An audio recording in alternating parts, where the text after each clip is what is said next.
আসসালামু আলাইকুম। কেমন আছেন সবাই? আশা করি আল্লাহর রহমতে বেশ ভালোই আছেন। আমিও আলহামদুলিল্লাহ বেশ ভালোই আছি। আমাদের দেশে বেকারত্ব দূর করার একটাই উপায় আছে, ঠিক আছে?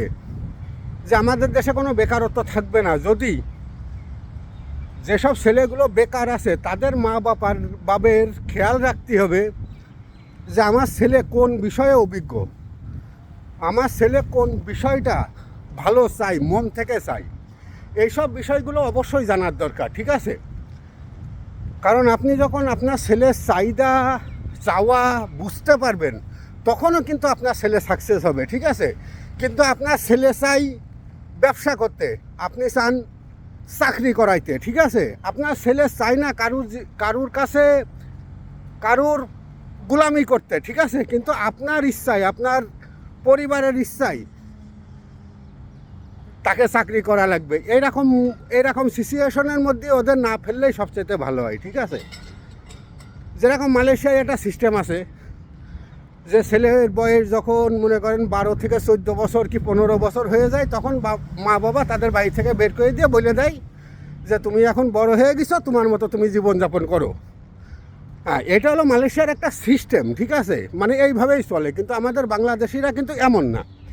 আমাদের বাংলাদেশিরা এমনও মা বাবা আছে যে 20 বছর, 25 বছর, 30 বছর, 40 বছর পর্যন্ত বসে বসে খাওয়াচ্ছে। এই যে যেমন আমি,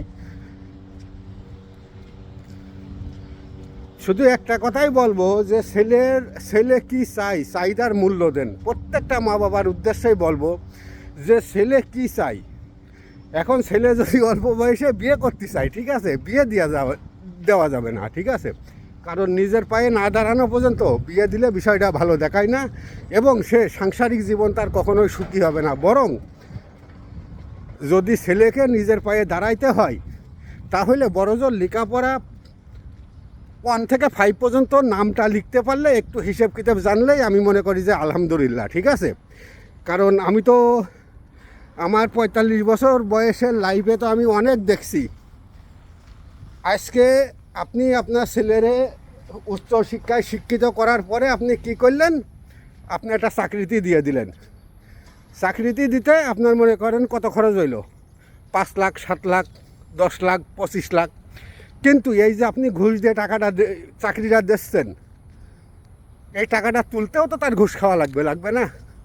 আপনারা শুধু একটুখানি বুঝবেন যে আপনি যদি কোনো একটা পথ অবৈধভাবে চলা শুরু করেন তাহলে তার শেষ কিন্তু কখনোই ভালো হবে না। কারণ আপনার প্রথমে পথ চলাটাই ছিল হলো অবৈধভাবে। এই কারণে বলতেছি, যদি পারেন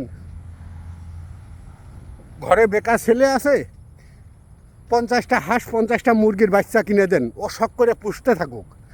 এই শখ করে পুষতেই এই শখটা যখন ওর মাথার মধ্যে ঢুকে যাবে না, তখন মনে করেন যে আপনার ছেলের চিন্তা আপনার আর করা লাগবে না। আপনার ছেলে নিজেই খুঁজে নেবে যে আপনার ছেলের কী করবে।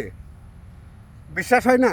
দেখেন না, 20-50 আপনার ঘরে বেকার ছেলে রয়েছে, 20-50টা হাঁস মুরগির বাচ্চা কিনে দেন, দেখেন 2-4-6 মাস অপেক্ষা করেন। আপনার ছেলের ভিতরে যদি পরিবর্তন না আসে, ঠিক আছে, তা আমার নাম বদলাইতে হবেন, গ্যারান্টি দিয়ে বলতে পারি। ওকে? বেকার রাখেন না ছেলেদের। কিছু হাঁসের বাচ্চা কিনে দেন, কিছু মুরগির বাচ্চা কিনে দেন, কিছু কবুতরের বাচ্চা কিনে দেন, কিছু কোয়েল পাখির বাচ্চা কিনে দেন। এখান থেকেই তাদের চিন্তা ভাবনা পরিবর্তন হয়ে যাবে ইনশাআল্লাহ।